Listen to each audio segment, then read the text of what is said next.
Hey there, it's Connor at Lichtenfeld's. For this week's video, we thought we'd do a little more of an informal video going through some gardening chores that are perfect to do this time of year. Can be done really anytime, but specifically now as we go from the spring season into a hotter summertime. Here's some gardening tips and chores that you can be doing in your yard just like we're doing here at the nursery. So we're about, like I said, we're about to wrap up for the day, but before we do, I wanted to go ahead and start on the first point. And the first is the cause of 99% of your problems with new plantings, and that's water. It's either too much water, not enough water. 99% of the time, if there's a problem during the initial couple of weeks with a plant, it's going to be a water issue one way or the other. We try to keep it really simple. We try to dissuade customers from using drip systems or any kind of automated irrigation for at least for the first little while, and that's because it's just too hard to regulate. We say during this time of year that 2 to 3 times a week for 30 to 60 seconds, depending on the plant, of a good hand watering on the plant should be all you need.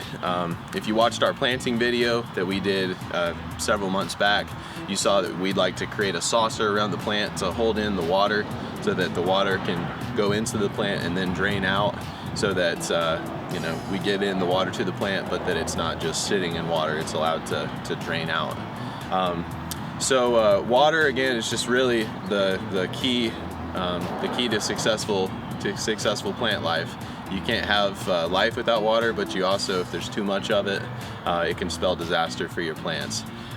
So read our garden guide on our website. We list this all out so that you don't have to just count on my opinion here in the video, but you can also read in the garden guide as to how we recommend doing it.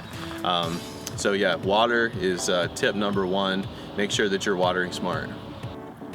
All right, so we're wrapped up for the day here at the nursery. Follow us on over to the house and we're gonna start on some of the gardening chores in our own yard. All right, number 2 on our gardening chores is pruning out any dieback or dead branches, either in a evergreen plant that may have had some problems over the winter time, or in a deciduous plant like this bloomerang lilac here. It's just gonna happen. You're gonna have sections of a plant that for whatever reason, root issue, some kind of a cold thing, sections that don't leaf back out into the next season. And so you wanna go ahead and make sure you prune those out as early as possible. It's hard to tell before the foliage has come out, but now that this plant is leafed out, it's already bloomed, we know which sections are dead. So it's real easy. You just find one of the branches that hasn't leafed out yet, like you can see over here. So I'm gonna come around to this side. You'll see this branch right here, and it looks like there's a bunch of different branches here, all that didn't come out. But if you gather it all together, you realize that all of this stuff is actually only coming from one particular spot down there. First, you want to make sure that it is in fact dead and it's not just a section that is a little late in coming out. So you can give it a cut just to look and make sure that it's still brown in there. You can also scratch on the bark and see if it is brown. If it's green, it means maybe there's still some life there, but if it looks like this, then it means that that branch is a goner. So all you got to do is come down in here to the base. You want to come back to the nearest branch. So like if there were leaves on this branch here, but this one was dead, you would want to come into that joint right there and just go parallel with the collar, which is that kind of bulgy spot right there, down to the lowest part on the pruners and make your cut, leaving just a little bit of a notch there.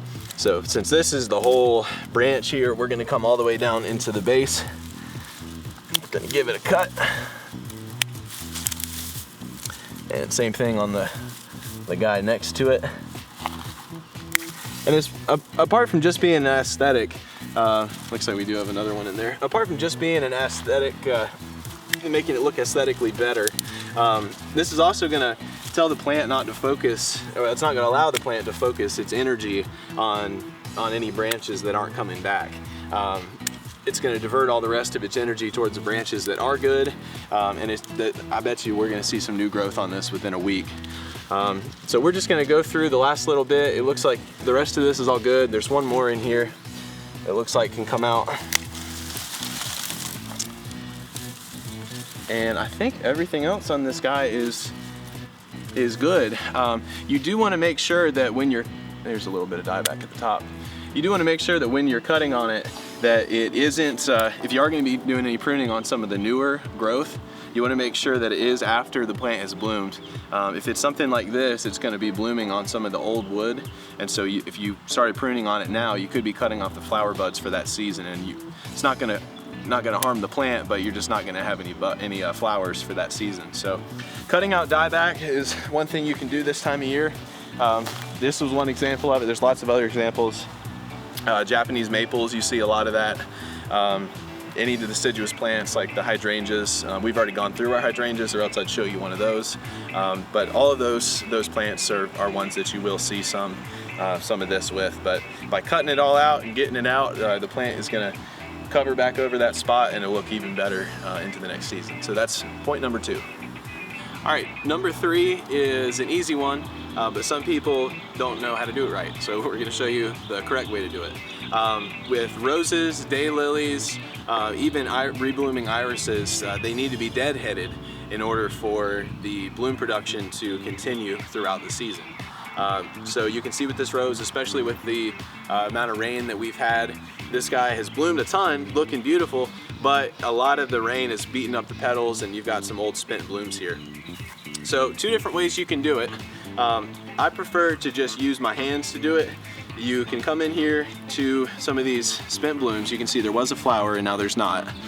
And you can see they really just about fall away. But the main thing you want to make sure that you do is that when you're cutting it off, that you don't cut it like that. Because this isn't going to do anything. No new growth is going to come out of that. So you actually need to come all the way back, especially if you've got a clump like that. You want to come all the way back to a branch just like that, and that's where you would make your cut. And easy way to tell whether a bloom is spent or maybe it has a little more life in it is you can just give the plant a little shake, and if the petals have started to come off, then it's time to deadhead it. So what I usually do is just go in with 2 hands here, and you can just pop the blooms right off just like this, making sure again to come all the way down to the stem when you're doing it. But you just go through the entire plant like this. A little shrub rose like this, it'll probably take me 5 minutes to go through the entire thing. But basically it's just like with cutting things back, any of the dieback in the plant. This is allowing the plant to not focus on that, but instead to focus on producing new blooms for the future. So we're gonna go through and we'll finish this up, but here's just an easy one that you can do, and if you just do this throughout the season, we do it on our roses at the nursery just about daily, the ones that are out for sale. So you do this throughout the season, you should have lots of blooms all the way throughout if it's one of the shrub roses like this one. So that's our latest point, and we'll go on to the next. So throughout the years at the nursery, we have gone through a lot of different types of fertilizer, different brands, different either synthetic or organic, and it became kind of confusing as to what to use, what to use on which plant. So we decided to use the KISS strategy, keep it simple, stupid, and go with some really simple, good organic fertilizers. This is stuff that you can use on any of your landscape plants, or you can use it on things that you're going to be consuming. So any of your fruit, vegetables, things like that. The 2 products we use, this isn't a pitch, it's just what we use at the nursery, is Hollytone and Plant Tone. A lot of people say, well, what's the difference? Biggest difference between the 2, and of course you can read about all of this on Espoma's website, but the difference between the 2 of them is Hollytone is going to be for acid-loving plants. So that's rhododendron, camellias, azaleas, blueberries, things like that. It has a little more sulfur and some micronutrients, but there's not a ton of difference between the 2 of them. Easy way to think about it is Hollytone is going to be obviously for hollies, but again, some of the ones that I mentioned, and Plant Tone is for everything else. You can't go wrong really using, we've gone through the nursery and just blanketed everything with either of these products, but it's a good organic fertilizer. And so now, if you haven't done it already, it would be a great time to go ahead and use a fertilizer like Hollytone or Plant Tone on some of your plants. We've gone and done it on all of our landscape plants here in our house. And today I'll go ahead and show you on some of the vegetables. This is our vegetable garden here. We usually apply it a couple of times during the season. We planted some of these guys less than a month ago, and they're already enormous. And I think that really speaks to the mushroom compost that we use and the organic fertilizers that we're using. It's really easy. They're low NPK numbers, so it's gonna be really hard to burn a plant with plant tone or holly-tone. Some people even mix it into the soil when they're planting a plant initially. So it's really easy, with the caveat of saying do read the label. But what we do is a far less scientific way of doing it. If it's a plant like this pepper here, I would just grab a handful of it, and you can see it's just a granular type. It stinks to high heavens, and I would just run a little line right around the pepper, just like that. Again, it's not a crazy amount of nitrogen or anything that's going to hurt the plant one way or the other. You just want to make sure that it's there and then that it gets watered in. We won't do that here, but every time you apply a fertilizer, you should water it in. And we're just going to go around the entire garden and do that. So around our peppers, around our beans, just make yourself a ring around it, and you'll go through the garden and can do this. And again, it's not just for this stuff. Like if you want to look behind us here, any of the landscape plants like we have in the beds here, the Japanese maple we use holly-tone and plant tone on, even some of the perennial plants as well. So it's a good time to do it. Probably wouldn't want to do it in the heat of the summer, but right now is a great time to go ahead and use holly-tone, plant tone on either your edible plants or even on the landscape plants with all the rain that we've been having. So there's our latest point, and we will go on to our last. So the last garden chore that we're going to talk about today is weed control. And another real simple thing we do is just really dumbing down how we control the weeds out at the nursery. Now I'll preface by saying we don't sell any of the chemicals for actually killing weeds. We sell things for any plant problems, but because we don't do anything with turf, we don't get into any of the chemicals. But we'll go ahead and we'll name a couple of the ones that we use. We use glyphosate, or glyphosate, I guess it is. Yeah, glyphosate, which most people know by Roundup. Easy way to think about it is that is a kill-all. You can blanket it, and if we're spraying out at the nursery, you spray it on the plant and it's done. So you need to make sure that if you're ever going to use that around any of your plants, that you keep it down low, that it's not windy, etc. If it gets on any landscape plant, it could spell disaster. Even if it just gets a little bit of a mist on it, you'll see some burned leaves, and it's not good. So that's going to be like your most aggressive thing. Second thing would be 2,4-D. You can see this Trimec product is what we use whenever we want to use a broadleaf only. So this is a selective herbicide. It'll go after the broadleaf things. So that's like clover, anything with a leaf.